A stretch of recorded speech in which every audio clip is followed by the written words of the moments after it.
बिस्मिल्लाहिर्रहमानिर्रहीम।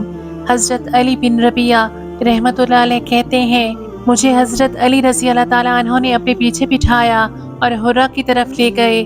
फिर आसमान की तरफ सर उठाकर फरमाया, ए अल्लाह मेरे गुनाहों को माफ़ फरमा, क्योंकि तेरे अलावा और कोई गुनाहों को माफ़ नहीं करता। फिर मेरी तरफ मुतवज्जो होकर मुस्कुराने लगे।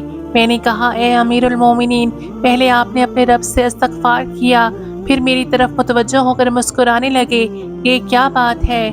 उन्होंने फरमाया, हज़ूर अकरम सल्लल्लाहु अलैहि वसल्लम ने एक दिन मुझे अपने पीछे बिठाया था, फिर मुझे हुर्रा की तरफ ले गए थे, फिर आसमान की तरफ सर उठाकर फरमाया, ए अल्लाह मेरे गुनाहों को माफ़ फरमा, क्योंकि तेरे अलावा और कोई गुनाहों को माफ़ नहीं करता। फिर मेरी तरफ मुतवज्जो होकर मुस्कुराने लगे थे। मैंने कहा, या रसूलल्लाह सल्लल्लाहु अलैहि वसल्लम, पहले आपने अपने रब से इस्तग़फ़ार किया, फिर मेरी तरफ मुतवज्जो होकर मुस्कुराने लगे, इसकी क्या वजह है? फरमाया, मैं इस वजह से मुस्कुरा रहा हूँ कि मेरा रब अपने बंदे पर तअज्जुब करके मुस्कुराता है और कहता है, इस बंदे को मालूम है कि मेरे अलावा और कोई गुनाहों को माफ़ नहीं करता। सुभान अल्लाह।